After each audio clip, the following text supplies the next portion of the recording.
So, Liam, can you tell me, what are your qualifications? Oh, well, I attended Juilliard. I'm a graduate of the Harvard Business School. I travel quite extensively. I've lived through the Black Plague and had a pretty good time during that. I've seen The Exorcist about 167 times, and it keeps getting funnier every single time I see it. Not to mention the fact that you're talking to a dead guy. Now, what do you think? You think I'm qualified? So, yeah, okay, in case it's not clear, from that A1 gold standard line reading, we're doing 1988's absolute stone cold classic, Beetlejuice. Now, we got to remember, this is from a time when, I guess I should get Liam and Rob. This is the Hey You Guys podcast. I always forget that bit. Mate, I honestly thought I was with Michael Keaton then at the moment. I know. It's absolutely uncanny. Absolutely uncanny. Honestly, so yeah, we're doing Beetlejuice. I wanted to give you a standing ovation. That was... Well, I mean, you could. No, it's a bit late for that. The moment's gone. But thank you. Yeah, so like Beetlejuice, people forget. It's like in 1980, like that whole period, especially for me growing up, and I'm sure it's the same with you. Tim Burton was this absolute like first-class auteur. You know, there was no one else quite like him. It's not just his style, but the quality of his films. You got to remember, you know, when we were growing up, we're talking Beetlejuice, Edward Scissorhands, obviously 1989's Batman. Yeah, and I know he didn't direct it, but, you know, obviously most people actually assumed he directed A Nightmare Before Christmas. Even it's all him, but he didn't direct it, but that's besides the point. But it's like nowadays, like he's completely gone off the rails. I mean, the truly horrible Alice in Wonderland, the appalling Charlie and the Chocolate Factory remake, and the merely average Dumbo. These are the films that I think most people associate him with now. And it's such a shame because for the longest time, like he was such a unique voice. And don't get me wrong, he's still unique to a certain extent. It's just the quality isn't there to match it anymore. No, he was definitely a 90s guy, late 80s, 90s guy. He seems to have lost something as he's entered. I mean, even what was it? Ed Wood was strange. I liked Ed Wood. Yeah. I liked Ed Wood. But it was a small film. Yeah, Mars Attacks was great. Sleepy Hollow. Yeah, I forgot. I like that as well. Yeah, and they're not his best films. And then he goes to the Planet of the Apes, which that's where he starts. I like some. I'm not sure I love the film. The ending made no sense. The weird kissing apes business was pretty suspect.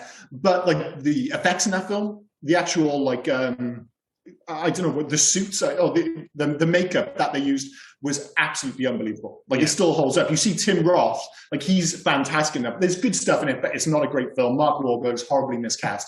But you make a good point. It's almost like he had 3 stages in his career. It's like the early stuff, you know, again, coming in from Beetlejuice, Batman, Edward Scissorhands, like that's top tier Burton. Then he kind of dropped down to mid tier Burton, like you said, Mars Attacks, Sleepy Hollow, stuff like that. And then it was when he went back to Disney and started, you know, Alice in Wonderland. I really disliked that film. And, you know, same with Charlie and the Chocolate Factory was actually quite a bit earlier, but I hated that film as well.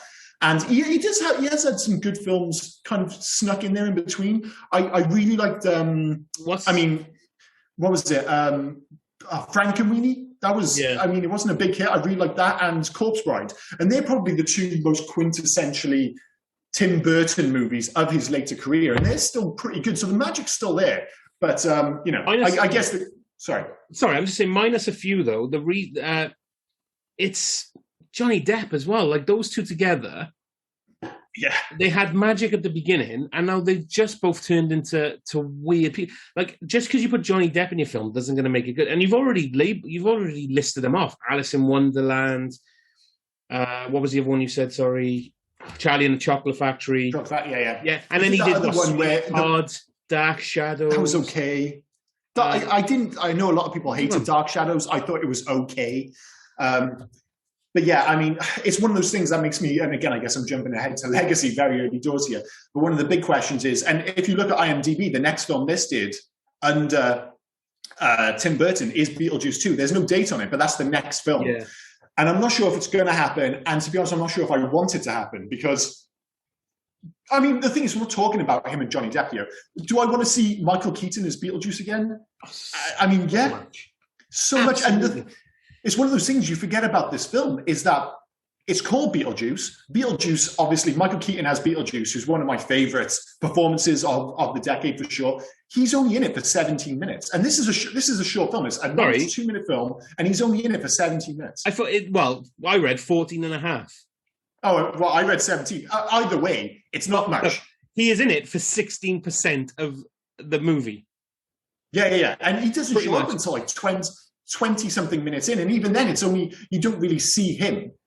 It's just his back. So he's not really in it until like almost the midpoint. The Beetlejuice trailer that he's in, sitting on the steer. That's the first time you see him on the TV.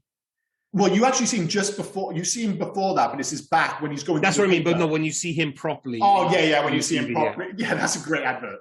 That's bring your little parts down here. You got loads of snakes to play with. Third time's a charm. I'll do anything that you want me to do. I'll say anything that you want me to say. Come on down. He says as well, dog.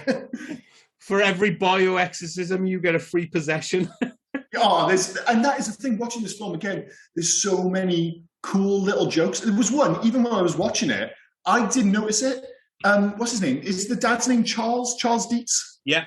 Like there's such the whole family of buffoons. Like him, his wife. I mean, obviously not Lydia, but they play up on the fact that Otho, despite the fact that he kind of knows everything, is also a bit of a buffoon. Yeah. But excuse me, but Delia and Charles are buffoons. And when he's making that pitch, again, I am jumping to later in the film, to Maxie Dean, and he says, these are the guys who made the talking Marcel Marceau statue. And I never noticed it before. And Bethan's like, wait a minute, isn't Marcel Marceau a mime? I was like, oh yeah, of course. I was like, what a great joke. And it's like, how many times have I seen this film before? And it just never clicked for me. Charles Dietz, played by Jeffrey Jones.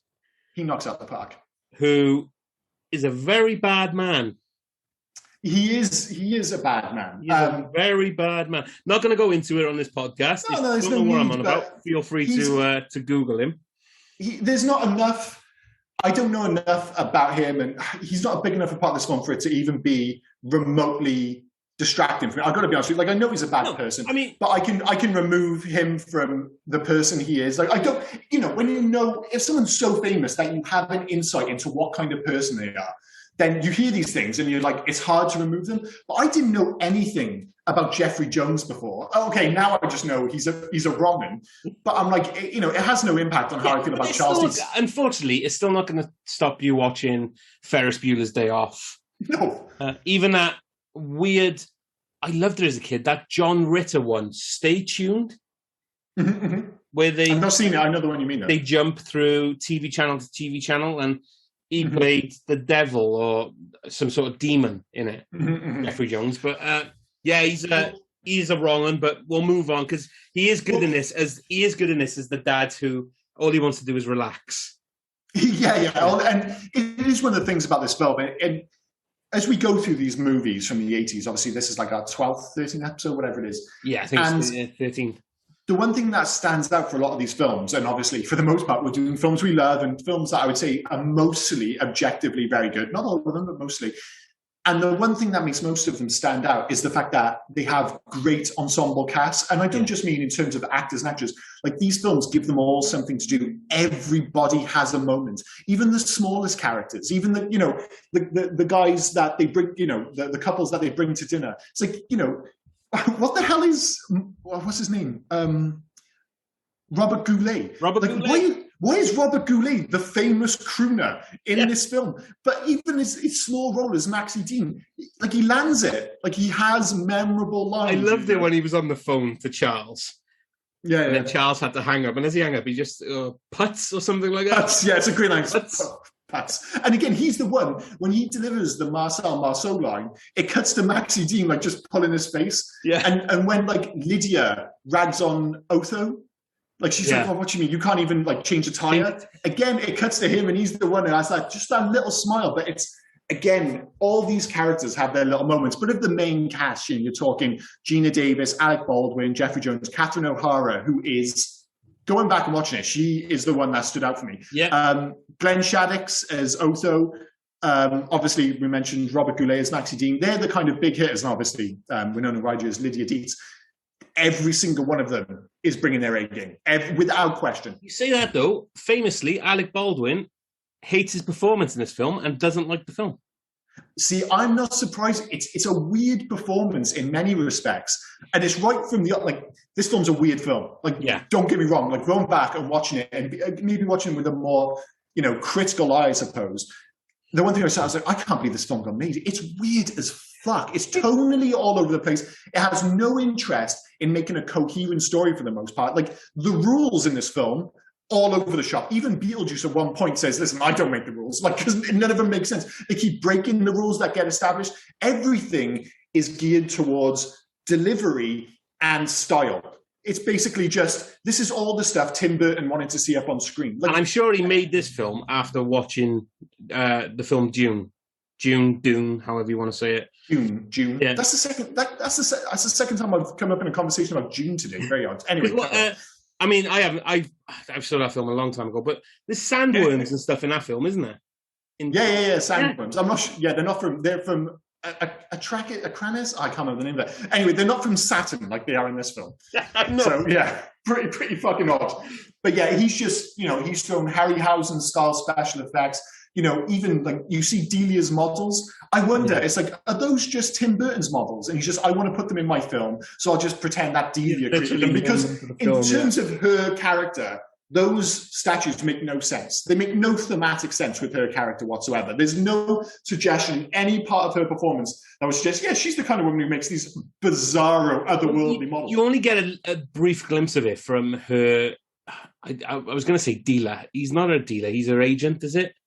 He's everything. He's apparently Otho. You're talking about, yeah? No. The other guy, the guy who does the Deo song. That guy who totally shits on her. And as he leaves, he goes, "You're a flake. You always have been a flake." So it is literally that she has probably just wanted to be an artist. So her husband's rich, so he probably got her an agent, and the agent is like, really. Yeah. But that's the kind of thing you feel with. I think his name was like Bernard or something like that. Yeah. I've got that in my head. But yeah, he's the one of like when they all get possessed, and he's just like, I'm not sure about this. Also, thanks for the dinner, but you're a fucking flake. Your statues are shit. This house is crap. I fucking hate you. It's like, yeah, cheers, Bernard. You sound the best. It's like when they leave, they're like, I'm so embarrassed. I was like, dude, he's the worst person in the world. And this film, it's like, it is that mix, isn't it? You've got like the three, You were spot on, by the way, with Bernard. Oh, yeah, Bernard. So, lots of wooden male characters. You've got Lydia, who's just adorable. Winona Ryder is Lydia, is absolutely adorable. She's goth, but she's the most adorable goth of all time. My first crush in watching a film. Totally understandable. She's so cute in this film. And again, I appreciate she was like 16, 17 at the time, but a reminder that we all watched this when we were very young, so it's totally acceptable. I probably watched this when I was 8 or 9, so I'm claiming. Well, the only person who needs to have a talking to about this, obviously, is Beetlejuice himself, because it's one of the things I've never thought about. Like, just be clear, I'm not sure if this film gets made nowadays. Like, the two things that stood out is they're very blasé about suicide. Very blasé. I'm not sure if that happens on screen nowadays. Sorry, you just mentioned suicide. That joke always passed me by until this viewing. What's that? Well, they first go there, and you see it all. Like, you see Miss Argentina showing her wrist scars. Juno's got a throat scar where she's breathing through. The guy who's flat saying, "I'm feeling a little flat today." There's the guy who's hung in the background. Yeah. And then, they've all committed suicide, and they're all civil servants. And Otho makes that joke. You know what they say? Commit suicide here. You're a civil servant in hell. Yeah. And they are. I was exactly. Again, I've got to be honest with you. I didn't even notice it this time. Beth didn't notice it. Yeah. She was, just like those characters. Like, what are we talking about? It's like, Otho said, anyone who commits suicide ends up being a civil servant, and that's exactly what they all are. It's so genius. It passed me by the last couple of viewings. Only at this one, I went, oh yeah. I wish I could tell you it was the last couple of viewings. It passed me by every single viewing, and I've probably seen this film 30 times. Every quite embarrassing. The only viewing that I actually picked up on that joke, but that was it's a genius. Yeah. It's so genius. And as I said, I mean, there's the suicide bits, which are a bit more subtle, be like, that probably won't get made. Beetlejuice himself, I'm like, man, was he always such an utter sex pest? I know. Like, as soon as he shows up, he's all over Gina Davis, like, kissing her, like getting involved, like saying inappropriate stuff left, right, and center. Then he's marrying an underage girl for no apparent reason. Like, there's no reason in the story for him to have to marry Lydia. He's just like, I want to marry. I'm just into this girl. Were they trying to hint that that's creepy as fuck? Were they trying to hint that he had to get married to a living person to become living? Because he said he wants out. Yeah, but again, these rules, they're kind of like half-assed, half-committed. It's almost like they don't matter. And they never explained. They do say it in the film. They never explained why you have to say his name 3 times, why he can't say his name. Yeah. Well, again, I think that's the bit where he specifically says, she's like, why do you have to say your name 3 times? Like, I don't make the rules. It's just, like he makes something bullshit up. It's like, listen, if you know my name, you tell your friends. Next thing I know, I'm on the phone. It's a hell. It's a living hell. I got to go to malls. I got to do autographs. It's just... Yeah. And again, one of the most important rules is the fact you've got to say his name 3 times, but he can't say it. He can't spell it. It says Beetlejuice. Yeah. Even like Alec Baldwin's character, what's his name? Adam. Even says at one point, it's like, let's try and call that Beetlemeyer guy. Do you know specifically, despite the fact that she doesn't want them to call him, she does make specific what the rules are for exposition reasons, but she doesn't say his name. So everyone's seeing it as Beetlejuice, but when they do call him, they say Beetlejuice. Beetlejuice, yeah. And I wondered how they got there. There's no because I was looking for it. Because I was like, this is one of the things about the film. I was like, I'm not sure if it ever adds up, but I'm sure there's an explanation for it. If there is an explanation, I missed it. As far as I'm concerned, they all think his name is Beetlejuice, but then when it's time to give him a call, they're like, yeah, Beetlejuice. Yeah. It's very strange. And Gina Davis, again, what was her name in the film? Barbara Maitland. She seemed to pick up on the rule straight away because she's like, home. Oh, she did by accident, supposedly.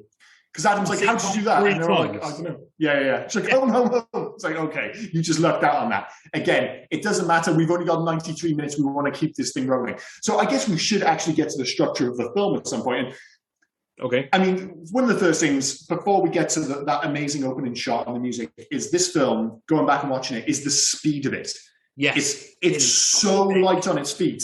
It has as I said, no interest in really establishing rules. It just wants to keep the momentum going, and it just flies by. 93 minutes absolutely flies by. But the way, as soon as I started this film, I was like, oh yeah, this is why I love this film. That, the Deo music, but I'm not sure if there are many films where music is so important to the tone as this. Because Danny Elfman's score is a thing of absolute genius. It is marvelous in this. It is pitch perfect as well. Yeah. And the way the music establishes sometimes 3 different tones all at the same time. Like 1 minute it's like, it's almost like a horror. Then it's like spooky and creepy. Then it's a comedy. Then it's really a light-hearted family film. And it keeps going back and forth. And it's right from the opening. Like before the credits even start, you see, I can't remember the company that make it, but as the day open in that really weird way. Yeah. It's actually not by the original singer. It's by Danny Elfman who does that.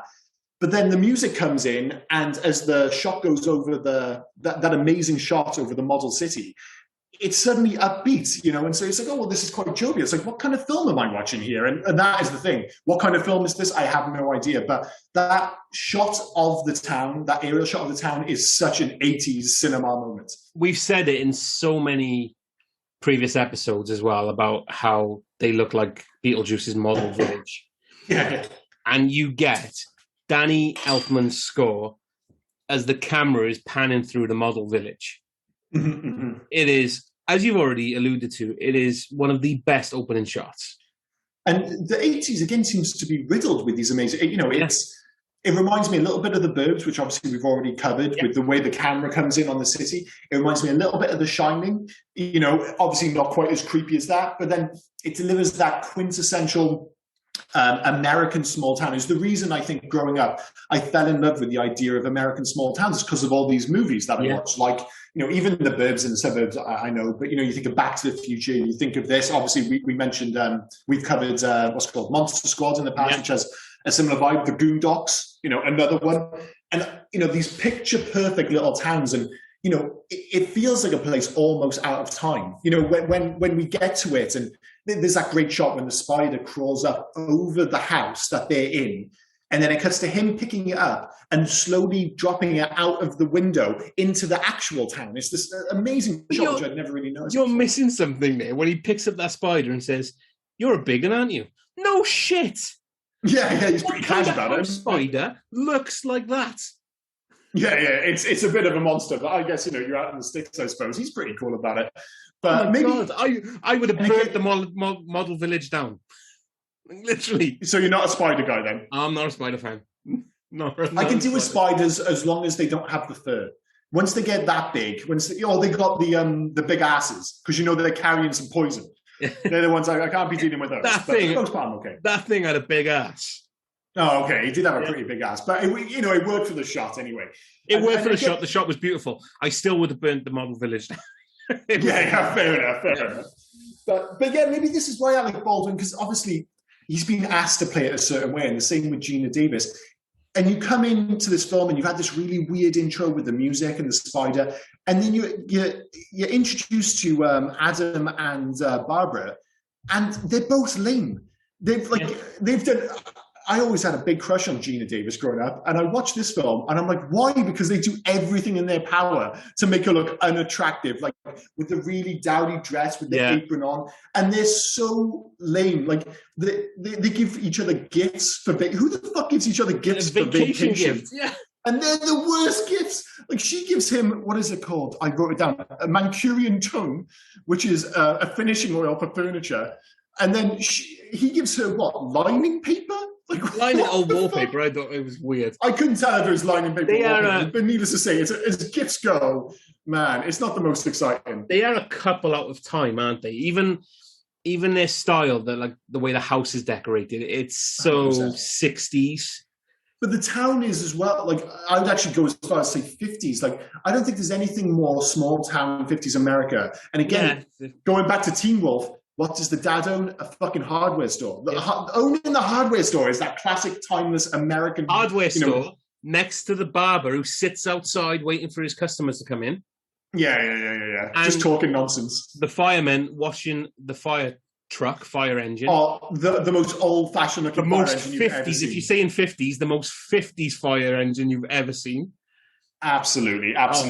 You're right. Okay, it's more of it. They are definitely a couple out of time, and I'll go with you on that. They're more 50s and 60s in that. Even that bridge. Yeah, the bridge that they're crossing over is.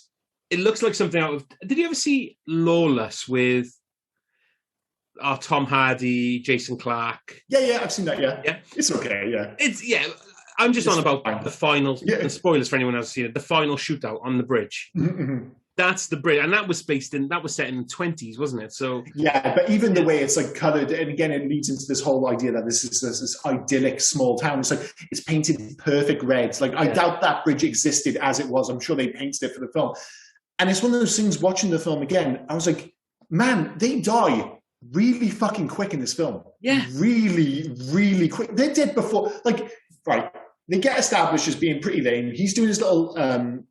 Town village. That's maybe understanding because it is amazing. Jane shows up, who's weird as fuck, because I don't know who is this person constantly trying to sell their house for them when they have no interest in selling the house. My house to people in New York. Like what is Jane's? The only other link she has to the house is later on in the film. Jane says, "I decorated that entire house." Yeah. But I still have no idea what her fucking job is or why she's trying to sell their house when they don't want to sell it. She is a real estate agent. Oh, she is she? Yeah, because when it pans out that they are looking down from the attic and they see Jane in her morning suit with her daughter, who is the spit of Jane, by the way. Yeah, it's really good. As they drive past, and you have the for sale sign, and it's a leased or sold by Jane something or other. Oh, is it really? Yeah. Oh, I didn't see that. So she's a realtor and she's trying to sell, and she makes that dickish comment as well. There's two things about that early shot. So the first one is the dickish comment she makes about this should really be for somebody with a family. Yeah, that's some cold shit, that is. Oh my God, that was... Because you could... obviously they've been trying, they've lost a child or something. So that was the thing they said. I thought, at first, I was like, that's dark as fuck. But they talk about it quite jovially in the car just before they die from it. Maybe we'll try again. Yeah. It suggests they've been trying, and for one reason or another, it hasn't happened. But when she says it initially in the other action, I was like, oh man, has she had multiple miscarriages, or is she barren or something dark as fuck like that? But yeah, I mean, either way, it's quite inappropriate. Yeah. Quite inappropriate. And then the other thing they say to her is, what are you, it's 6:45 in the morning. What are you doing? Oh. She's a So, fucking creep. answer this to me, right? 6:45 in the morning, they get rid of her. They jump straight into the car. Mm-hmm. I can probably believe the fireman cleaning the engine at the fire truck. Yeah. But the barber sat outside waiting for clients at 6:45 in the morning. Well, maybe he isn't. Maybe he isn't waiting for clients. Maybe it's just his thing. He goes, you know what old people are like. They get up at fucking 4 in the morning. They're fucking around doing all kinds of shit. I'm willing to give him the benefit there, but it's early doors for sure. But needless to say, before you know it, they're dead. Oh, so in the blink of an eye. In the blink of an eye, and it's a weird crash because they don't fall that far, no. And they obviously. So do they just get stuck in the car and like drown? Because that's pretty dark. Because it doesn't explain to it. I mean, it flips over. You see that dog, who is a jerk, by the way. That dog's a jackass. Yeah. You see that dog just walk away, and the car kind of flips on his roof. And as you say, it's not that far of a fall. But then they just walk in. So I'm assuming that they drowned. Like they must stuck in there. I guess that's the point. Is if you've not seen it before, they don't want if the car blows, even though it's skipped over pretty quick. If the car blows up, you're like, well, they're dead. And then you go to the house and like, oh, what's it like? But it does give you that moment when the car flips. You're like, oh, they probably survived that. And then it goes to the house, and like, oh, well, they're back in the house. And then weird shit starts happening. And that's what I was going to say. Sorry. Yeah, to get rid of, you don't want to see the writhing in pain or anything like that. It's literally no, that's no fun. It must have survived. They got back, but it turns out they haven't, and they've been gone for a while as well. Yeah. And I think it's great because it goes straight into the weird shit, like so quick. Like, they go back. Although I got to be honest, the way they talk about it, it's like, they get into the house and obviously she's trying to warm her hands and her hands catch fire. That's a bit of a telltale sign. And then they're like, oh, do you even remember getting home? And I think about all the times I've been driving on autopilot and I get home. I'm like, wait, how the hell did I get home? And there's just that brief moment. I'm like, am I dead? And you just have a little look around for the book. You're like, don't want to see the handbook for the recently deceased. Although he's such an idiot. He looks at the cover and goes, handbook for the recently diseased. Yeah. Deceased. Oh, deceased. He's such a moron. And again, nearly all the characters, other than maybe Lydia, are actually, and Gina Davis to a certain extent, but she's quite charming in it.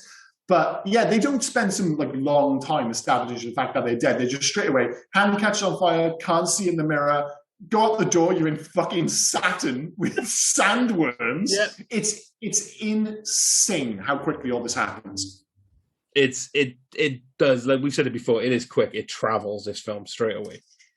It does. And before you know it, the Dietzes are moving in. Yeah. And as strange as obviously sandworms on Mars are, one of the oddest things I find in this film, and one of the things I never really thought about when I watched it before, is when the Dietzes move in, all their shit is still in the house. Yeah. Why the fuck is all their stuff still in the house? It makes no sense. I thought you were going to say the weirdest thing about that is the fact that they made some weird half house with no walls or roof on extension. I thought that was quite nice. Oh my God. Like, you make an extension, that's fine. Why are you putting a wall on the one side that looks like... I got to be honest, the Dietzes absolutely destroyed that house. And let's be honest, the interior design is that of absolute lunacy. I'd like to say it's the 80s, but it's not that. It's it is a Tim Burton wet dream, that house, once the Dietzes get through with it. Otho's the biggest con man ever as well. Like, he is literally guessing at what to do. And he's selling Lydia straight away, like, none of my clients get me, but you get me. Do I? Like, yeah. No, when you go into the room, it's like more. She writes more on the right. It's like, you read my mind. I did. Not many clients can read my mind. They're just not open to the experience, and she totally buys into it. Yeah. But Otho, again, Bethan said this. We were watching it, and she's like, Otho's like Nessa from Gavin and Stacey. He's like, he's done everything. He's done what is he in this? Like, it's made clear that he's a chemist, clearly a live-in interior designer, which is fucking mental. I know. Why is he still there? It makes no sense. He's a hair analyst, whoever the fuck that is. And, he's also a top paranormal researcher, just by chance. He is... Not really top. Only a bizarre... Yeah, he does fuck it up at the end. But he's not only a weird character, but... Yeah, it's weird he knows all these things, but I just couldn't shift the idea. It's like, why does he live with them? Why the fuck does he live with them? Oh, when he walked out, they're enjoying the sun, and he walks out in a kimono, drinking some weird cocktail. So good.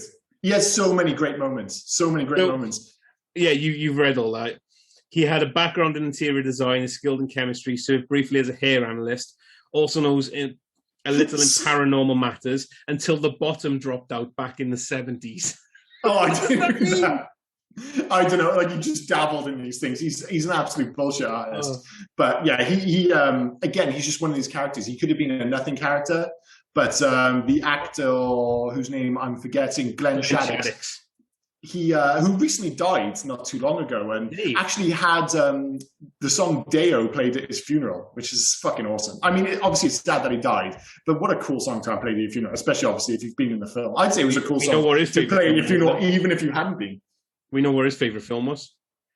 Yes. Yeah. Well, I think most people, when you think of that actor, you probably think of those two. I got to be honest, I'm not sure of what else he's in. So, but you know, if you're only going to be in one film, one big film, make it Beetlejuice, man. Only because I watched it recently. He was the priest in Heathers. Oh yeah, shit. Totally forgot about that. Totally forgot about that. Only because I watched that recently, and that was my first watching of it. I've never seen that before. Oh, it's a good film. Again, it's another one we could do for the podcast. But I mean, as I said, as good as she is, as good as everyone is in this film, watching it again, it really was Catherine O'Hara's Delia who stole the show. And again, I think it speaks to my age that suddenly I was like, man, was Catherine O'Hara always that hot? I was like, suddenly I'm like, man, she's super cute. She's super cute. I don't know how old she was when she did that. I'm not sure if we can do the math on that pretty quick. But all of a sudden, I was just like, despite the fact that she wears a glove for a hat for some reason, I know what the fuck that's about. I know what the fuck. And she is a bit of a loser. She has just these little quirks throughout the film, and I was like, oh, I find her so charming. And all of a sudden, I'm just like, well, I grew up finding Winona Ryder attractive. Then suddenly I moved to Gina Davis, and now I've moved to Catherine O'Hara. So obviously, at one point or another, I've been crushing on everyone. She has this slight little glint at the end when she does the carving she did of Beetlejuice. And he likes it. He likes it. Like you see that little slyness. Oh, even early in the door. Sorry. No, Otho. Fucking, he's Associate Bob in Demolition Man. Oh, yeah, of course he is. Of course he is. There's a little callback. Yeah, I totally forgot he was in Demolition Man. Not one of my favourite films, I got to admit, but yeah, I know a lot of people love that, but again, maybe one we'll cover on the podcast. But I thought when she was doing, you know, when Charles comes out and he's like, listen, you've got to leave this room. And he's like, he doesn't want her to destroy the house. Yeah. And she just completely loses her shit. And she's like, if you don't let me gut this house and make it my own, I will go insane and I will take you with me. And I looked at my wife and I thought she was going to say, oh, she's just like me. But she looked at me and she goes, yeah, that's just like you. I was like, what the fuck? She goes, yeah, if you don't get to have the lamp or the plant you want in your room, you get in such a huff. So yeah, maybe that's why I find her. So I can get it. I get it. You know, her losing her mind because she wants the house that she wants. She does. Before, obviously, what she does is a travesty. Like, the house is a travesty. Yeah. But it's less creepy than just keeping all of the maintenance. You know, as far as they're concerned, the maintenance have just died. We're going to keep all their shit in the house and just live there? Like, when Charles is in the study doing his weird bird-watching thing, it's all their old shit. And you see on the back, on the wall, there's a picture of them being married. I'm like, dude, that's creepy as fuck, dude. It's creepy as fuck. Like, he's using their binoculars, looking through their bird-watching book. Yeah. It's bizarre. God. It's really bizarre. But where was I going with this? I've lost See, I've just got head gloves written down now. One of the things I was going to ask about before we get back into the film, because obviously things start kicking off a little bit when, again, Janet shows back up and gives Lydia the fabled skeleton key. Yeah. Now, I've got to ask, do skeleton keys for houses actually fucking exist? Because I see them and hear about them in movies. Has anyone ever had a skeleton key? Just a key that opens every door? I'm not sure. Are they a film conceit, or do they actually exist? I think they existed. They existed, like previously. Yeah, like with the old school locks. Mm-hmm. You know what I mean? With the tumbler locks that we've got now, I'm not too sure you could have a skeleton key. Yeah. But you suspect that they might have existed in the past. I suspect that they existed because, I mean, those old school locks, the weird carvings or shapes on the front that actually unlock them. I suppose you can manipulate them in such a way that unlock quite a lot of locks. So I think they might have existed. Well, we can look into that. I don't want to get caught. It seems I'm purposely catching us up in the weeds here, and I'm losing track of what the film's about, I suppose. But one of the things, I guess, about this film, and it's one of those things I, again, probably didn't think about so much in the past until you start watching with a critical eye, is the importance of the book of the recently deceased, other than just looking cool. When you're watching this film, to keep it moving, by having that, what you do is you remove the need for additional characters to deliver exposition, because all this is so fucking weird. But instead, all they do is every time they need to basically deliver a piece of information or explain something that's happening, they just go to them reading the book of the recently deceased. And then it's like, yeah, okay, on we go. Everyone knows what the score is. If you're confused, it's okay because the Maitlands are confused. And they go straight to it. It's like, that's why you can go straight to the bit with, all right, if you need help, draw a door. And then it's just like, yeah, you have these cool effects. And then next thing you know, you have that great scene when they get to the afterlife. And obviously, we've already mentioned it in terms of the fact that they're all civil servants. Yeah. But straight away, that is escalating an already weird film. It's like, if you didn't know how weird this film is, as soon as they show up in the afterlife, yeah, it gets pretty strange pretty quick. The only thing that doesn't make sense is the fact that one of the conceits, I suppose, is they say, you have all these characters. One dude's got like a bone in his neck. Another dude's missing his bottom half. Another dude's had his head shrunk. And the thing is, like, well, they say, oh, this is how they died. So this is how they looked. It's like, why don't the Maitlands, why don't they look drowned? Yeah. Like, they look fine. Everyone else looks fucked. So it's like, oh, no, but the really, and again, that's for us to guess how they died. We don't know if they drowned. We don't know if they died from the shock as they fell. Yeah, but again, I think it's just one of those things in the film again where it's like, does it make sense? No, but who gives a fuck? Who gives a fuck? Just keep it rolling. Skeleton keys existed, still exist. Oh, fantastic. He's doing the research on the guy. Skeleton key is a master key in which the serrated edge has been removed in such a way that it can open numerous locks. The term derives from the fact that the key has been reduced to its essential parts. See, this is why you're the facts guy. Just pulling them out your ass, even at a moment's notice. It's like you had the page ready. Like, you know what? I've got a funny feeling Liam might ask a question about skeleton keys, and I'm going to have the fucking answers. So yeah, good job. Or I just let you go off on a 10-minute ramble whilst I googled skeleton keys. But I've maybe that as well. Yeah, the job's been done. That's the important thing. The bottom half of that woman was Tim Burton's wife at the time. Was it really? Yeah. Oh, that's cool. Cool little bits and bobs. See the facts go. There we go. Well, that's the thing. Like, they all look pretty cool. There's some like really memorable characters. The guy who's obviously been run over. The one who always freaks me out, and a bit of a weird one as well, is the smoking guy.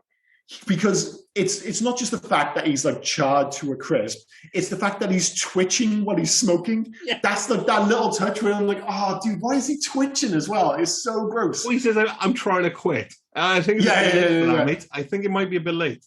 But that is the thing. They say, this is how he died. But he's burnt, like, did he die from smoking, or did he burn to death and just happens to love smoking? I don't know what the deal is there. Got a feeling it's one of those where you fall asleep while smoking and he burnt himself. Yeah. Like that's what I got from it anyway. Yeah. Well, I mean, all through this, they're like establishing rules and stuff as they go. Like the whole fact that they're supposed to stay on the Earth 125 years, which again, I'm not sure how that works. If the house gets like burnt down, or if it gets like knocked down for something else or whatever. But okay, we'll just go with it. Can we question the ghosts hiding from people that can't see them except Lydia by hanging out of a window?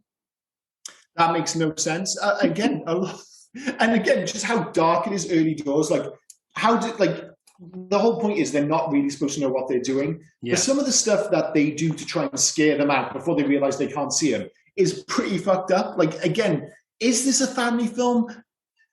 Can you have a family film when Gina Davis pulls off her own face? I'm not sure if it is. I'm just not sure if it is. It was a PG-13, which is I don't know what that equates over here. Probably a PG, is it? Oh, no. It would have been a PG. No, in '88, I think there would have been a 12A by then. Or No, 12A's first came with Spider-Man 1. Oh no, it would. Yeah, no, in America, I think they'd established it, hadn't they? Because we were talking about Temple of Doom before. So I think maybe it would have been a PG or PG or 15, I guess. Surely it would have been 15, right? I'm not sure. No, I don't know what it is. But it's again because tonally it's a bizarre film. I mean, it's almost surprising that it was such a big hit, but again, like you said, why do they? The fact that they can't see them, why do they have to hide outside the window of all things? And all those scenes, like they're trying so hard to get noticed, and then all of a sudden, when they put the sheets over their heads, everyone can hear them. All of a sudden, yeah. Like why? And again, let's deal with that scene. So all of a sudden, they're making ghost sounds. They're covered in sheets.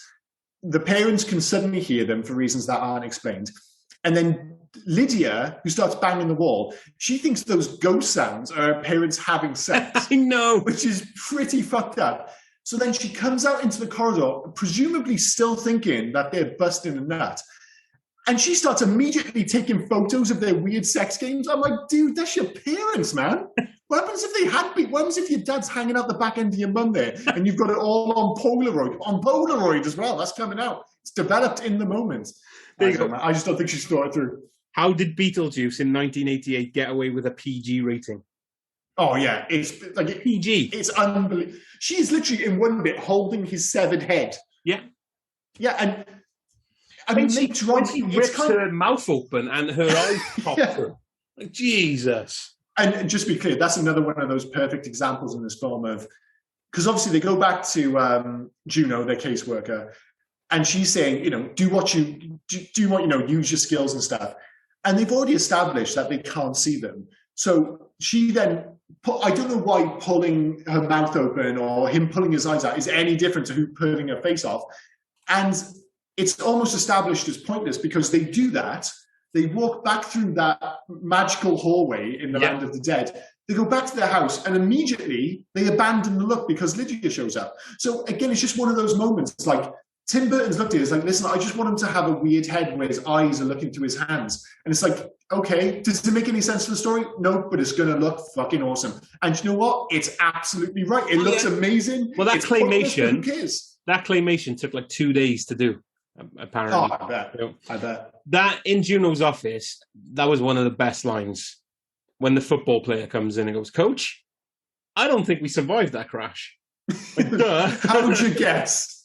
Yeah, and I never noticed before, like, I've noticed it, but I never really, like, if you look behind, because that's the second, when they actually go to Juno's office, behind them, there are people, ghosts and stuff, looking into the window behind.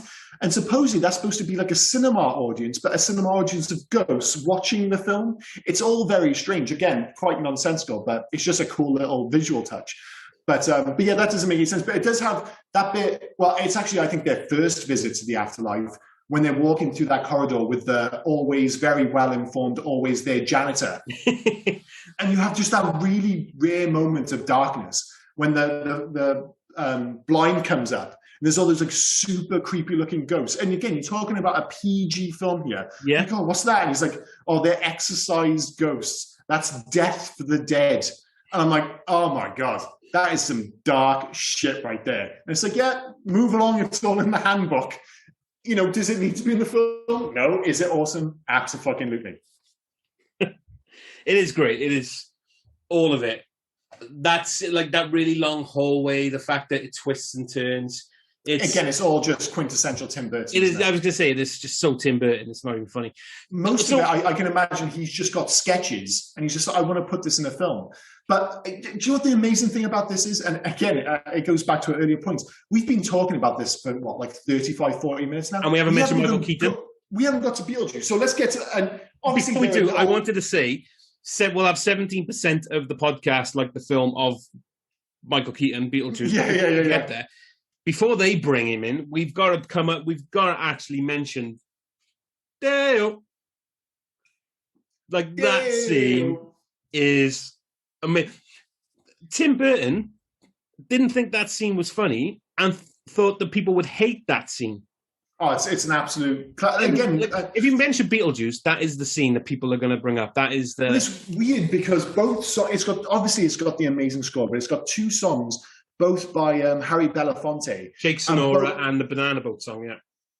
Yeah, and both of them are absolute stone cold classics. Like you could sing a lot, the Deo song, or I think you could start singing Shake Sonora. Yeah, and I think people just know the words. It's just like how many films your body in time. Exactly. Like how many films like you have two songs and both of them are just immediately iconic. But that whole scene, again, it's weird. It's like, are they possessed? They seem to be aware of what's happening, but aren't in control.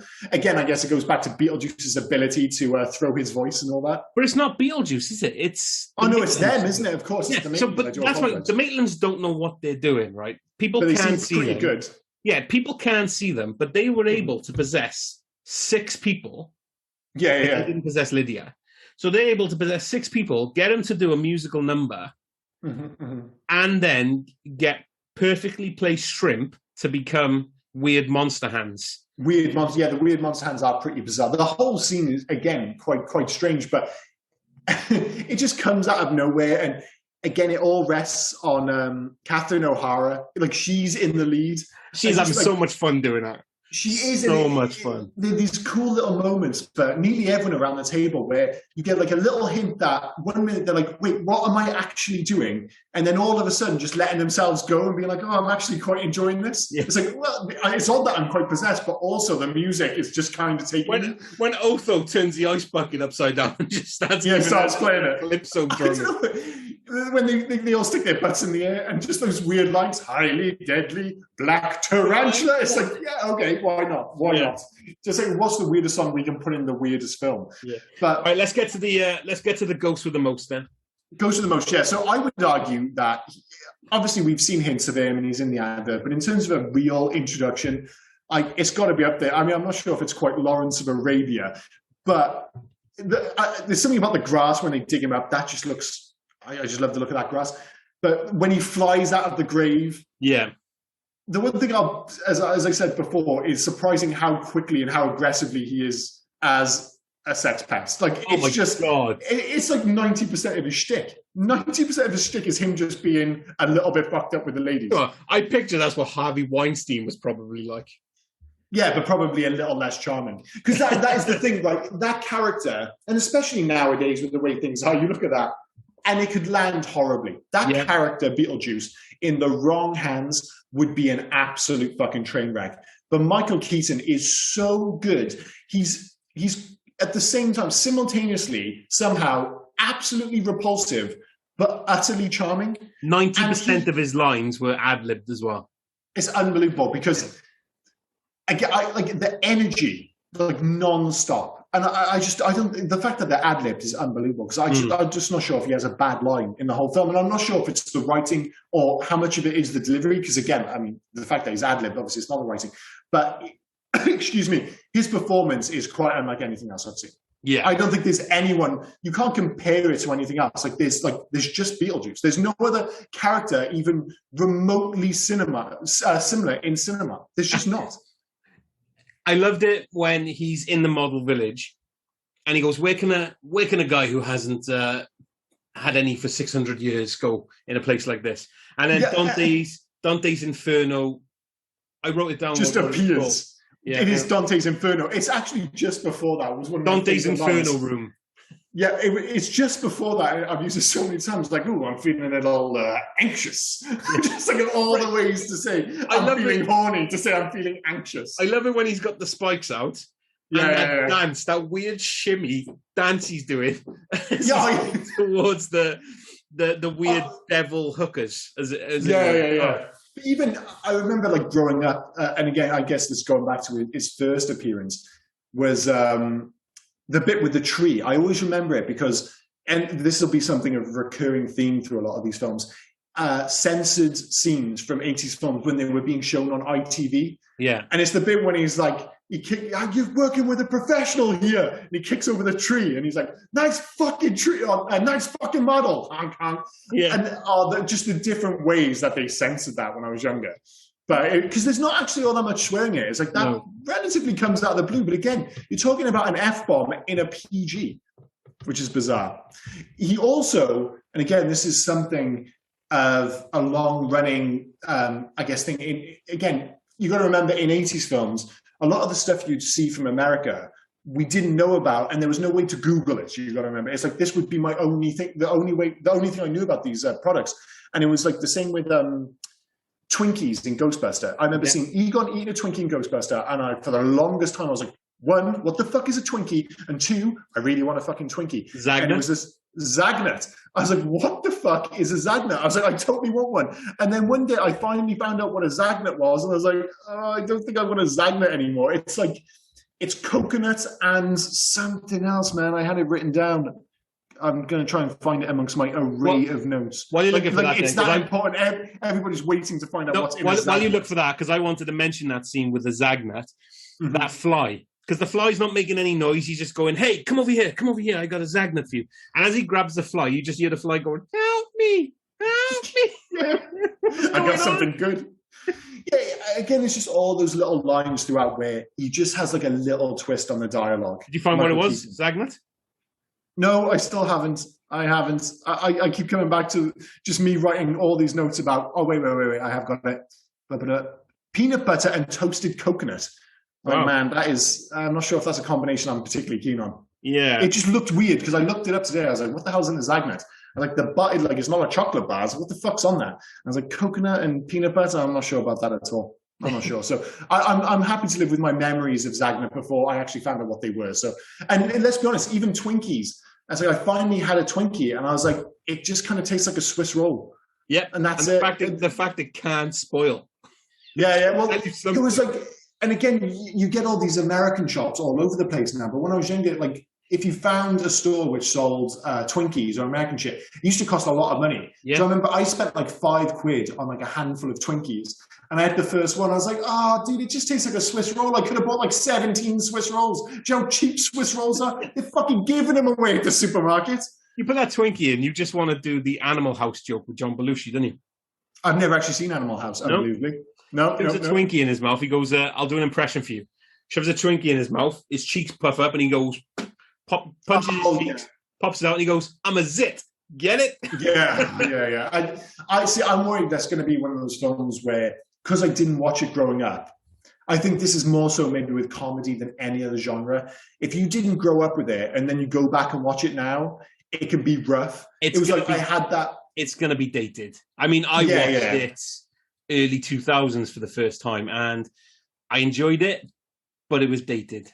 It was definitely dated. Yeah. Well, as I said, I had that with like all these years. I kept putting off watching Caddyshack, and then I finally watched Caddyshack, and I did not like Caddyshack. Like some films still hold up for sure, but I hear people tell me that Airplane's the funniest film ever made, and it's like I watched it maybe 20 years ago, but that was still 20 years after it was initially made, maybe more. Because there's some funny lines in it, but I'm like, I don't think it's the funniest film ever made. But hey, I watched Stripes, and I think that holds up as a comedy. Mm-hmm. Oh, that does. That's a great film. And I watched that late as well. But again, Stripes is more, it's almost more along the lines of Ghostbusters. Like, it's a comedy, but it's not a straight-up comedy, if you know what I mean. I see what you're saying. It's like a genre mix. But yeah, so we get introduced to Beetlejuice, and it's like things start moving again. I would say the pace gets picked up even quicker then. Yeah. Because it's not long. Obviously, there's the scene where he's the snake on the banister, yeah. Yeah, which is all pretty fun. But it really isn't long before Maxie Dean and his wife show up. They give the presentation, and Otho, with his one of many skills, starts the, I'm not sure, would it be a seance, I suppose? I think it would be a seance, yeah. Yeah, and the seance goes totally wrong. And it's pretty fucked up at the start of the seance.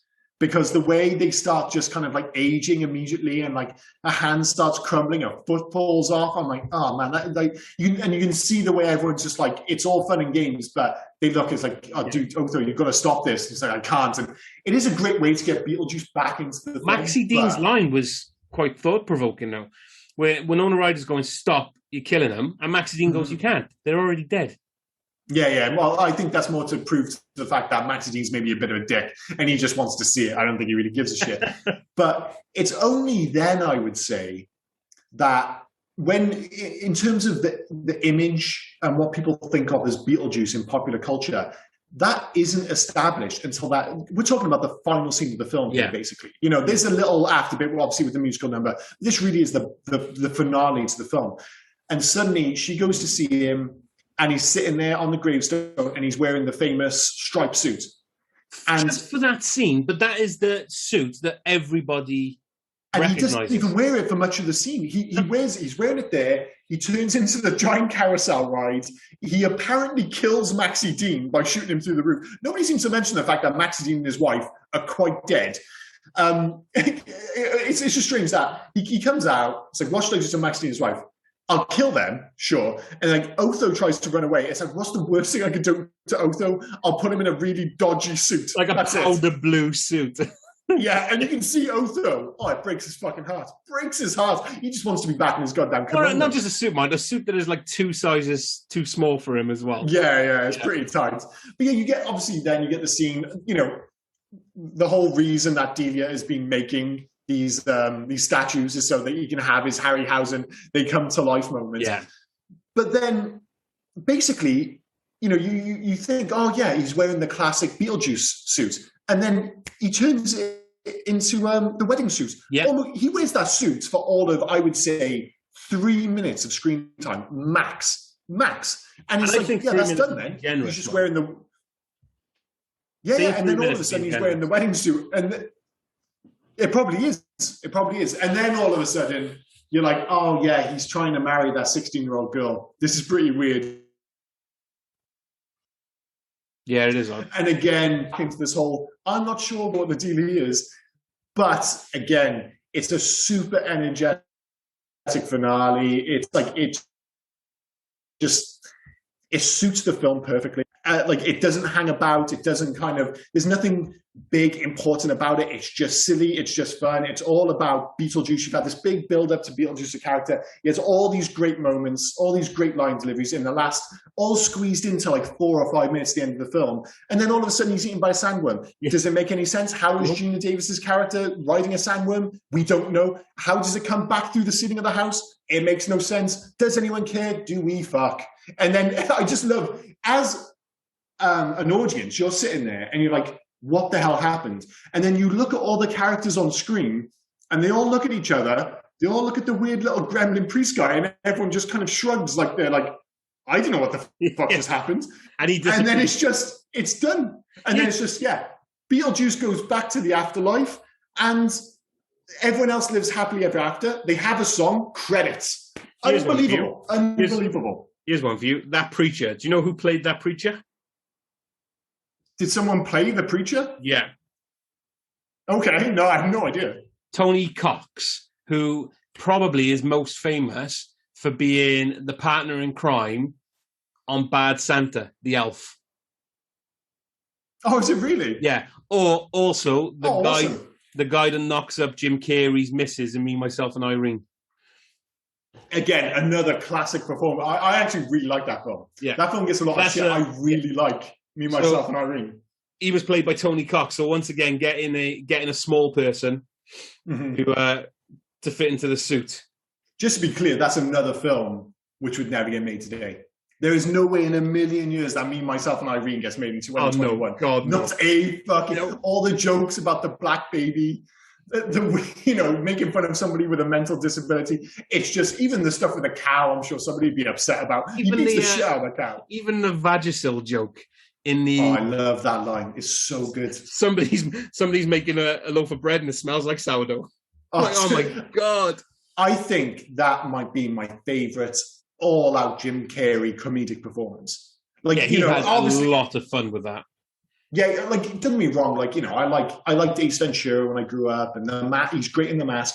But going back and watching them, it can be a bit much sometimes in that Jim Carrey way. Whereas in that, I just think, like, you talk about what Jim Carrey can do with his face. The bit when he gets cotton mouth, when they cut, like, he keeps like licking his lips, and then he suddenly cut back to him, and he looks like something out of a horror film. And I thought at first that was prosthetic. But that was him. I know. It's crazy. Oh, we didn't actually mention that this is a Beetlejuice / Me, Myself, and Irene podcast, just to be clear. And then right at the end of the film, just as we get into the very end of the film, we suddenly go off on a tangent about Me, Myself, and Irene of all the fucking films. That was me. I had to bring up that I knew that Tony Cox played the preacher. Yeah. Well, like I said, I just thought it was the perfect ending. That moment when you're sitting there, you're like, wait, why did any of this happen? And then everyone looks around and goes, I don't know. And then it's just like, oh, we'll just go with, we'll just have another comedic scene, another great scene with Beetlejuice where he gets his head shrunk for no reason. But it was that look as well between the two families, between the Maitlands and it's lovely. And and that's there's no explanation. I mean, obviously they sat down and had a chat then saying, right, you can live here. But they kind of let them then get on with it. Like you said, that was all distilled into that one little look. Yeah. Where they just looked at each other and just went, oh, we're going to be cool now. You go to the next scene and she's redecorating the living room to how she had it. Yeah. And all of a sudden, Lydia's no longer a goth. She's getting on with all the kids in school. It's just like this perfect little this perfect little mix of a family of like, oh, we're now the perfect Eats family with our living ghosts and everything's cool. That town shows you there's about 7 or 8 houses in that town, but there's enough kids to have an all-girls school. Yeah, and a lot of those girls looked about 47 as well. The one girl in front of her with the glasses and the red hair, she looked like somebody's mum who they just put on this little schoolgirl's thing and pretend you're like 16. Yeah, that was very much a Grease moment, that was. Yeah. But again, like how, as much as I say that's a perfect way to end this film, you think it's a perfect way to end this film, but no, the perfect way to end this film is to have a totally nonsensical but absolutely pitch perfect musical number. Yep. It's like, if you thought Deo, you're like, well, you're not going to top Deo. And then you like jump in the line, it's like, they might, like, it's up there. The fact that it's even competing with Deo is unbelievable.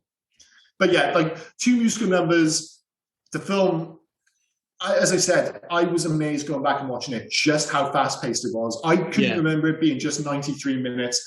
But all the fat and even some more. They cut off all the fat and then just like, we'll cut out some of the narrative as well. Just keep it moving. But fantastic film with fantastic performances across the board. 100% agree. It's done so well. You have such a fun time doing it. And like I said, the fact that he's only in it for 14, 17 minutes, whatever it is, somewhere between 14 and 17 minutes. It is. You're the facts guy. It'll 100% be 14 minutes. I'm willing to go with that. It is definitely Michael Keaton's show. Yeah, it is Michael Keaton's show without question, because it is a performance quite unlike any other. But the fact that, and this obviously alluded to at the top of the podcast, the fact that everybody has their moments, everybody delivers. In a film where you've got maybe the biggest performance, like there aren't many films where you have a performance as big as Michael Keaton as Beetlejuice. The fact that it's only when you actually go back and you run the numbers, and like you said, you'd find it hard to believe that he's only in it for 40 minutes, because despite the fact that his name's all over the poster, this film is dominated by Beetlejuice. You're like, surely he's in it for like half the fucking movie. No, he's hardly in it at all. But the fact that you don't miss him when he's off screen. That's the point of this film. It's like, when he's on, and not only do you not miss him when he's not on screen, which is for most of the film, as is the strength of the remaining cast members, it means that when he is on screen, it has that much more of an impact, because it just comes out of nowhere. And it's just, I think it actually, looking back, it's the right choice, because I think if Beetlejuice is on screen for 30, 40 minutes, it's too much. Like Tim Burton got it right with this film. If you have him all the way through this movie, it's going to be too much Beetlejuice. But by just here and there, we'll have 4 minutes, an explosion of Beetlejuice, and then we're going to take him off screen again for another 20 minutes. It's perfect. I think we should move on to the legacy section now. Yes. Because excuse me, you said about Beetlejuice 2. Mm-hmm. That's my fear, that they'll want to cram more Beetlejuice into it. Yeah, you don't want that. That's what I mean. I mean, it's... You wonder where the story's going to go, because it's 32 years now, 33 years since Beetlejuice. So, I know he's meant to be ageless, so, but which is fine. But are they going to try and shoehorn Beetlejuice has a family, or Beetlejuice is? Do you know what I mean? That's what I mean. But also, I don't want 90 minutes of Beetlejuice, because as you've just said really well, what they did with the little time that he was given was absolutely perfect. And I think Michael Keaton could do it again. All right, maybe you can put more Beetlejuice in there. Like they'll probably want to do more of his backstory. I'm not sure if you want that. No, that's what Yeah. Lately, that's the temptation is there. Yeah, if you're having a sequel, like, he's not going to have the same impact by just suddenly having him appear on screen because you already know who Beetlejuice is. So yeah, do you feel compelled to have more story about him? And the fact of the matter is, the story about Beetlejuice is completely irrelevant because he's an abhorrent character, and it's all about the performance. He just shows up. He's gross. He's still oddly charming. He overpowers everyone while he's on screen, but it's okay because he's only on screen for a relatively small amount of time. Easily defeatable. Yeah, yeah, totally. Yeah, home, Beetlejuice. Yeah, I mean, he shows a little bit more wherewithal, like towards the end of the film when he's like, the gross bit when Adam's like teeth and gums come out of his mouth. That's pretty fucked up, and he zips Gina Davis's mouth closed and all these other things. But he still gets he is a little bit useless. But again, in the grand scheme of things, it doesn't really matter. Like, that's not important. No, the narrative isn't important. The fact that he's a bit shit isn't important. It's just the fact that it's a fun film, and when he's on screen, he absolutely fucking slays it. Absolutely slays it. But no, I'm the same with you. I got to be honest. I'm conflicted in so much that I love Michael Keaton, and I'd love to see him doing Beetlejuice. But I'm like, do I really want to see a sequel? I don't know. I think you just, if you want to see more... Sorry, I was just saying, if you want to see more Beetlejuice, just watch the cartoon. It's rubbish. I really enjoyed it when I was a kid. I really enjoyed it. I mean, it made no sense why he was friends with Lydia all of a sudden. But... I don't know. I had a fun time. Yeah, I mean, it wasn't one of us, and it's not the most. Well, it wasn't terrible, and it wasn't also the most inappropriate of the movie-based. I mean, we've talked about it before. The fact that there was a RoboCop cartoon, a Rambo cartoon. Yeah. Like, so these are some of the most violent movies ever made, and they're like, yeah, we'll make a cartoon about them. Beetlejuice makes a little bit more sense. And actually, one thing I had a lot of the toys. And again, even though I think they were loosely based on the idea of the cartoon. Again, the suits and the toys were very, very much felt like they were based on the movie. Like, I had one where he's wearing the black and white suit, and he's, you can change his head, and he's got the carousel look. And the other one is him in the wedding suit. And I had both of those growing up. And I do wonder sometimes, like, how do you play with a Beetlejuice toy? But obviously, you were able to pop his head on, and he had the shrunken head underneath, if I remember rightly. Yeah. And it spun round. He had like a lever on the back, and it spun round. But yeah, one of the weirdest parts of The Legacy, and I actually got to see it just before it was cancelled, and it's a bizarre show. It was a Beetlejuice Graveyard Review, I think it was called, and it was at Universal Studios in Florida, and I went to see it just before it got cancelled. And like the film itself, it is tonally so weird. So basically what it is, it's like a rock show starring Beetlejuice, like a live show now, where you sit around and there's like live performers, a really good guy, like this guy is really good as Beetlejuice. Like, he knocks it out of the park. He gets the voice right. The jokes are solid. His interaction with the crowd. And basically they play rock songs. Like, it's like a live karaoke with Beetlejuice and the Universal Monsters. So it's Beetlejuice playing classic rock songs, sing-along rock songs with Frankenstein, Wolfman, the Mummy, Dracula.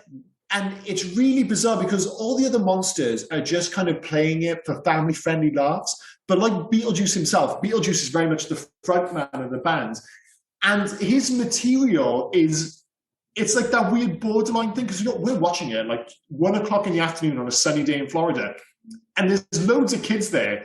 And it's half the show is family-friendly fun, but the other half is Beetlejuice doing some pretty raunchy jokes, like, again, pushing the idea of the PG. Yeah. When you're sitting there, and I remember there was a few, and maybe because I'd seen the film and I love the film, I remember there were 1 or 2 bits when Beetlejuice said something, and I pissed myself, And suddenly I looked around and I was the only person laughing. And my friend even said to me afterwards, he's like, dude, did you find that funny? I was like, some of it. I was like, I thought it was really charming. But it was this weird ass show, which sadly got discontinued. It was called either Beetlejuice Graveyard Review or Beetlejuice's Rocking something. If you put in like Beetlejuice and Universal Studios, it'll that's come not up. the same. That's not the same as the Beetlejuice musical, is it? Because they did a Beetlejuice musical as well. No, it wasn't a musical. This was very much a show that they did. Okay. They did it like 2 or 3 times a day at Universal. You know, like yeah, okay. There's the Indiana Jones thing. Yeah. I'm not sure if you've ever been there. So, like the best one I could probably relate it to is they've got the Waterworld one at the moment, haven't they? I didn't see the wall, but yeah, it's going to be something like that. It's like based on the film, and it's like a 20-minute show. But in this, it's basically like a 30-minute musical where they play. You think they're going to play Deo or Shake Sonora or something, but instead they just play weird karaoke rock songs where we're all supposed to sing along with Beetlejuice and the Universal Monsters. Okay. And it's just cut with these little dodgy, slightly sexually charged asides from Beetlejuice himself. It was. I'd love to tell you to go and watch it, but you can see it online just to see it. If you get a chance, to anyone listening to this, and obviously to you, Rob, after this, look it up. Universal Studios Beetlejuice show. It's fucking mental, and I'm so glad I got to see it live. There was a Beetlejuice musical in 2019 on Broadway as well. Oh, was there really? I didn't know about that. How the hell did I miss that? It's been cancelled due to COVID now. Oh, it's a shame. Yeah, but that's there's a musical there for sure. Like it suits the musical format. The great thing about musicals, like shit like Cats and all that other bollocks, is that they don't need to make sense. And Beetlejuice largely doesn't make sense, and it's fine. Get the songs in there. You can add as many songs as you want. You can just force them in. Just fucking shoehorn them in wherever you want. As long as you keep Deo and Jump in a Line, happy days. Oh, of course. Yeah. That's absolutely essential. Speaking of which, I mean, we usually do the soundtrack section, so we'll just run through that because we've already done it. I was going to say, like, soundtrack's pretty much covered, isn't it? Yeah, and just one more mention before we move on to facts is really how good. And there was one of the things my wife picked up on because she doesn't have the same attachment to this film. Within 10 minutes of this film, she's like, the soundtrack to this film, the score, is amazing. And I was like, it really is. Like, this is one of my favorite scores from the 80s, without question. Without question. So I just wanted to get off my chest before we invariably move on to facts. So there was one I read about the Maitlands when they were, as you already alluded to, you said about the fact that they were all in the waiting room as how they died. And I wanted to, because I said, oh, maybe they died of shock as they went. And no, Tim Burton did say that they definitely drowned. Yeah. But he didn't want them to be wet through the entire film. Yeah. Because it would have been uncomfortable for him. And it would have been gross. It just would have been gross. Like, the whole point of the film is that the Maitlands are supposed to be this, like, adorable, almost harmless couple, and which they both pull off. You know, it's like Gina Davis and Alec Baldwin, whatever he might think about his performance. It's like, it's quite a cheesy performance from both of them, but it suits the film.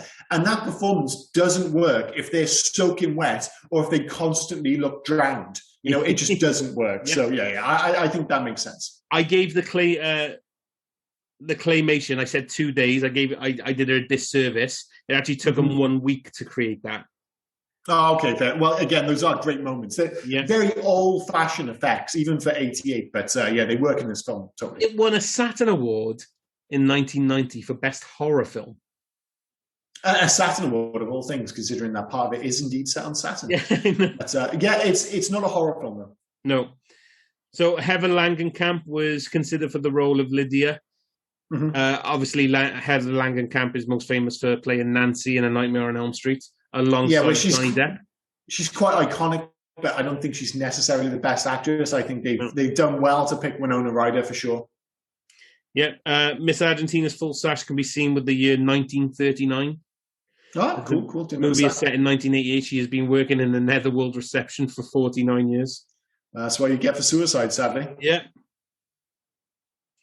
Charles mentions having commissioned a talking Marcel Marceau statue. Yeah, you've already said that. Yeah.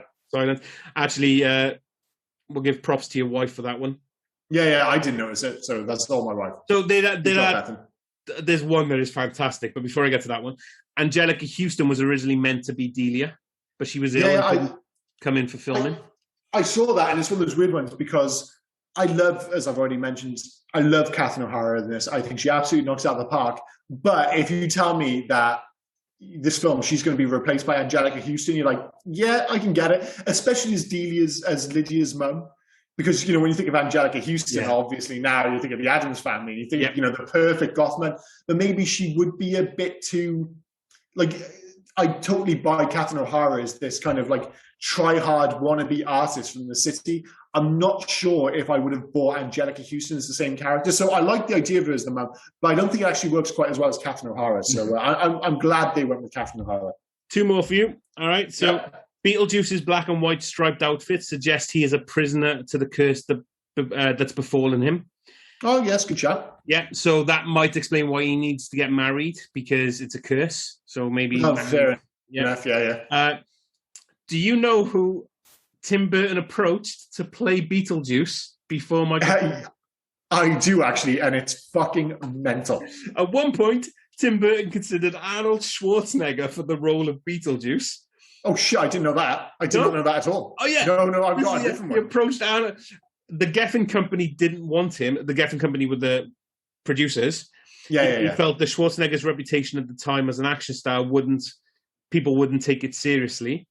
But Burton approached Schwarzenegger anyway. He turned it down as he was shooting The Running Man. Oh, that is insane. And but if he wasn't shooting The Running Man, he could have been Beetlejuice. I mean, in fairness, that's blown my answer out of the water, because I had Sammy Davis Jr., yeah. Which is pretty mental, but it's not nearly as mental as Arnold Schwarzenegger. The fact of the matter is, whether it be Arnold Schwarzenegger, Sammy Davis Jr., or anyone, I can't imagine anyone else but Michael Keaton. This is one of those movies up there with Michael J. Fox as Marty McFly, or Mark Hamill as Luke Skywalker. It's there's no one else playing this character. It's just, Han Solo and Harrison Ford or Indiana Jones, whatever. He is in that rarefied air where he is so synonymous with the character. The character is so his performance. That's you can't, no one would dare dream of remaking Beetlejuice, because you can't do it without Michael Keaton. You either make a sequel with Michael Keaton, or you just don't do it, because Beetlejuice is absolutely Michael Keaton. There's just no other way of... If you think about it as well, this was the last thing people saw before Batman, because that was 1989. Well, that is the interesting thing for sure. And I don't know why I emphasised Batman, but I did. Batman, yes. Batman. Strange intonation, I'll give you that. So they saw this, and then, a lot of people probably kicked off then, because the next one... loads did. Yeah. Loads of people and we've already covered that in the episode. But thinking about it now, it kind of makes sense now. People seeing this and going, "What? That dude's going to be Batman?" Yeah. To say at the time it was left field would be an absolutely massive understatement, because everyone was like, "All right, we don't want a camp, silly Batman." Everyone's like, this was the late 80s. You're talking Frank Miller. You're talking really dark Batman. We're like, we want a grown-up Batman film for grown-ups. We're going to hire fucking Beetlejuice as Batman. And I can imagine, I was like, what? Not only does Michael Keaton not look like your quintessential classic Bruce Wayne at all, you're like, he's Beetlejuice. And again, coming out of that film, you must be thinking, he's so Beetlejuice. It's such a massive performance. You can't see him as anything but Beetlejuice. And now you're telling me he's going to be Batman? And the fact that it worked, I mean... talk about great casting. And he has that Beetlejuice moment in Batman as well. 2 years in a row, they knocked it out of the park. Yeah. 100%. Absolutely. Both of them. Beetlejuice and Well, I say knocked it out of the park. Knocked it out of the park commercially, because we already know what my feelings of Batman 1989 were after. A bit mixed, But I mean, they were both massive. Well, I got a few facts, and one of them is this was the 10th biggest film of 1988 at the box office, which is surprising. I watched this film again, and I'm like, it's got to be a tough sell. But obviously, it did pretty well, and obviously well enough for Tim Burton to get Batman and to have the oomph or the clout to actually hire Michael Keaton as Batman, because you have a bit of clout to get away with that. It actually won an Oscar for Best Makeup in 1989. One of the stranger ones is the studio actually hated the name Beetlejuice, and they wanted to call it House Ghost originally, which is a fucking dog shit name. And then in response, Tim Burton mockingly supposedly said, "Oh, why don't we just call it Scared Sheetless instead?" And the studio seriously considered Scared Sheetless. So, a horrendous pun, but thank God they stuck with Beetlejuice, an iconic name for an iconic movie. The original screenplay for this movie was supposedly much darker, with, murder, rape. Beetlejuice is supposed to be a winged beast that took the form of a Middle Eastern man instead of, Michael Keaton, I suppose, when he was, in his human form. And the car crash where the Maitlands died was supposed to be much more gruesome as well. So, this obviously could have been a very different film. I'm very glad it's the film it ended up being.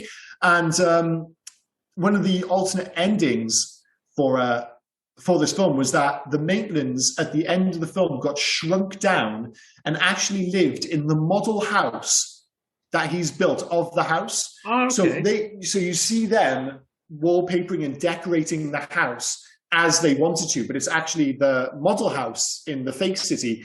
And then, bizarrely, the idea was that Lydia would be left in the real house on her own, and her parents moved back to New York. I'm not sure how that works, because, again, Lydia's like 16, 17 years old. Yeah. But a strange alternate ending.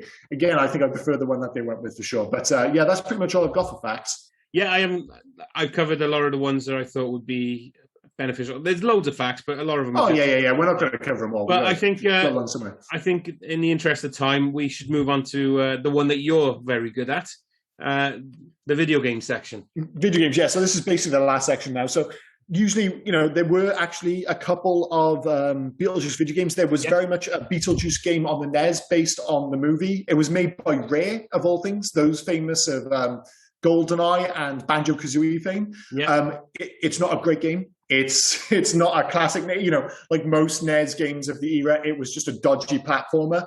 That wasn't great. And there was a Game Boy game, but that was more based on the animated show, which again wasn't a classic. But I'm not sure if there actually been any video games since that. I think those were the only two. The only other thing that I got from it was they did Lego Dimensions. He was, yeah. Beetlejuice was. That's the only other thing that they've done. Yeah. But to be honest with you, we could, if we're mentioning Lego Dimensions or any kind of Lego game, every film that we've covered will probably be a Lego game. Yeah. So those don't really count. We're very much looking for, video games based on the characters. So yeah, there was the Rare made NES one and the Game Boy one. Out of interest then, we usually say this. How would you like to see a game now? Well, I've got a pretty clear idea, actually, because I was playing a game not too long ago called After Party. It's a game by Night School Studio, and if you haven't played it, absolutely fantastic game. There's not actually a ton of game to it.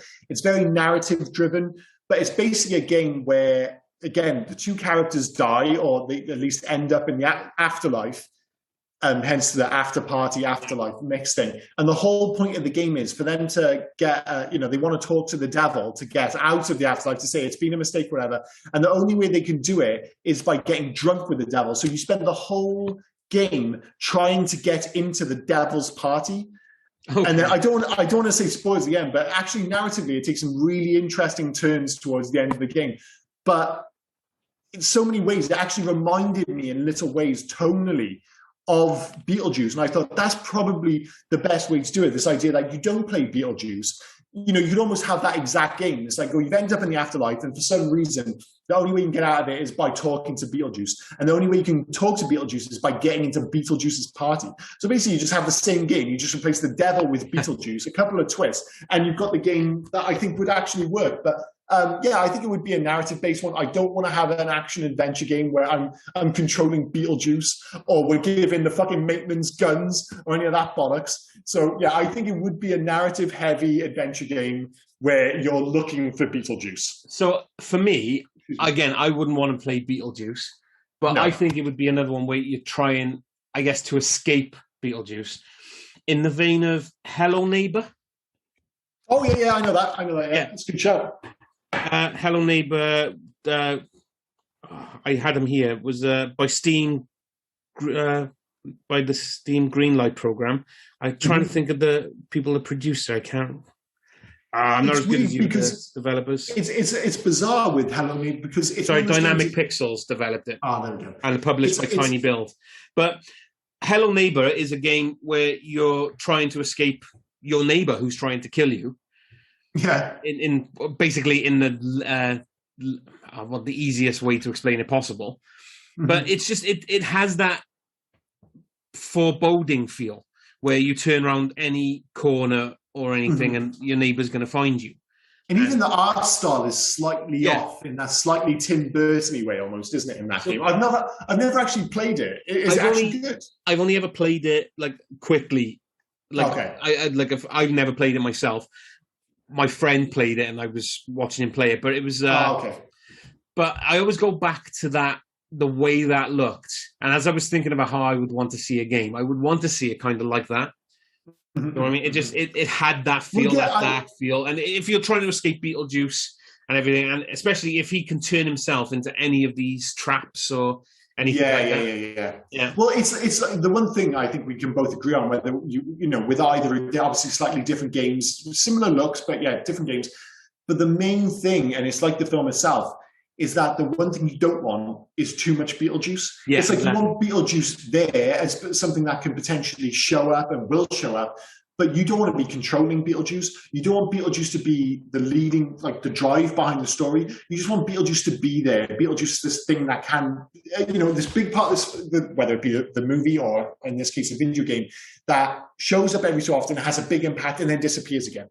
And that is, you know, that is the beauty of Beetlejuice. And I think that goes to any format. It's like, use him sparingly. And that is the one thing we'll say, if they ever do make a sequel to this film, is for the love of God, you know, the temptation is there to just let Michael Keaton run riot for 90 minutes. Don't do that. He shouldn't have anything more than 20 minutes screen time. It should be cut to that. And that's how you keep the impact, you know, impactful, I suppose. Yeah, we'll go with that. Also, because he probably hasn't lost it, just let him do it. Like, just don't give him lines. Just no. You've got to get the balance again. Yeah. Just let him run through. But Should we get to the ratings? Yeah. Go for it. You go first. Yeah. Okay. So this is definitely a 4-star film. 100%. It is a great film, and it runs so quickly.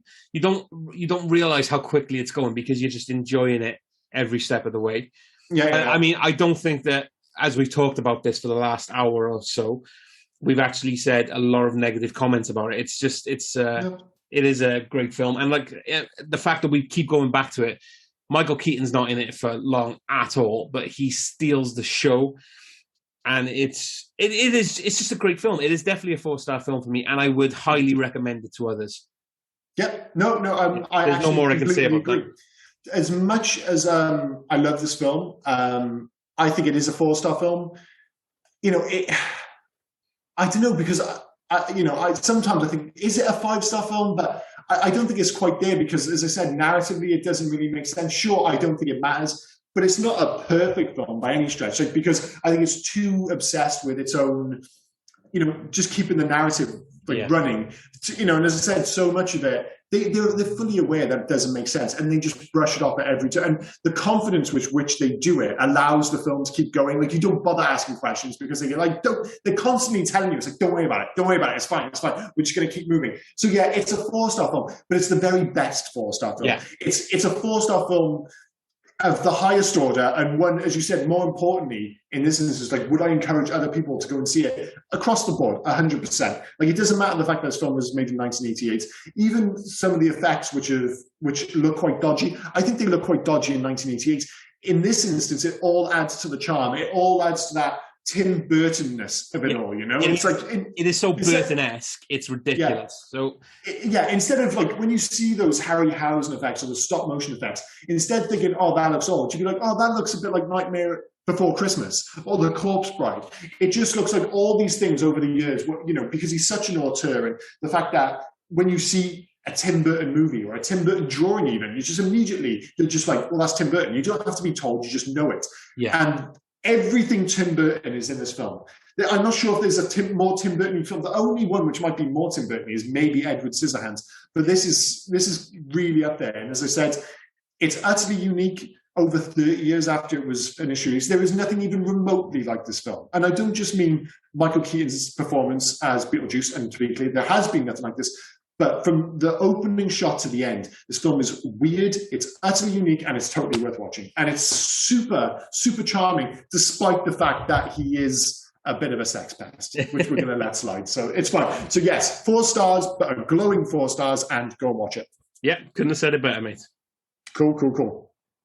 So yeah, so I guess that's it for this week. So I guess the only thing is, what are we doing next week? This is your choice. I picked Beetlejuice, so next week we are watching. Picture this. Okay, here we go. Right. Dramatic. Oh yeah. I like it. Bunch of writers writing a film, Mhm. or one writer talking to another person, just like we're talking right now, saying, "I've written a film." Nobody has asked for this, but I think what this film specifically needs, an oiled up saxophone player singing in front of a crowd. Well, we all know where this is going. We all know exactly where this is going. And again, the beauty of this film is that character has no narrative relevance. He's on the screen for at least 45 seconds. Yeah, that's it. 45 seconds, which, let's be clear, is 30 seconds longer than it needed to be. And immediately everyone knows he's talking about the Lost Boys. Of course he's talking about Absolutely, the Lost Boys. And so we're going to spend, I would say, a good 80% of next week's podcast talking about the oiled up saxophonist. So that's going to be fun. But this is a big one. This was a big part of my youth as well. So I'm super looking forward to doing that. From day one, when I watched this film, I fell in love with this film. We do this all the time. We go into what? Yeah, we'll save it for next week. But please go out there and watch Lost Boys. You've probably already seen it, and if you're anything like us, you probably know it by heart anyway. So, well, let's be honest. If you're listening to a podcast about 80s movies, and we're telling you that next week we are doing possibly the most 80s movie of all time, it's in the conversation. I mean, it is 80s as fuck. You must have seen Lost Boys. So if you've seen Lost Boys, watch it again. If you haven't seen Lost Boys, for fuck's sake, make sure you watch it and join us next week for what is sure to be a pretty interesting episode. Definitely. Cool. A great one, mate. Cheers. No, pleasure as always. So Lost Boys next week, and that will be very enjoyable. So thanks for listening. Cool. Cheers, everyone. Thanks so much. Catch you next week. Oh, yeah, and before I forget, because I always forget, here's Rob telling you where you can actually find us. Yeah, so we're currently on Facebook, Instagram, and Twitter under Hey You Guys 80s or at Hey You Guys 80s. And we're also on email at heyyouguys80s@gmail.com. Please feel free to drop us any emails, any recommendations, or any reviews you have. But whilst we're on about that, wherever you get your podcasts, please also smash the subscribe button. Yes, I said smash.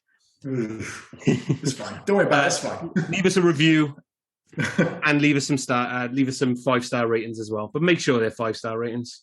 Yeah. We're not interested in 1 star. 5-star. If it's not going to be 5-star, don't go smashing anything. Just leave your opinion to yourself. 5-star ratings only. But yeah, if you could do that, we'd really appreciate it. Thanks, guys. Thank you. See you next week.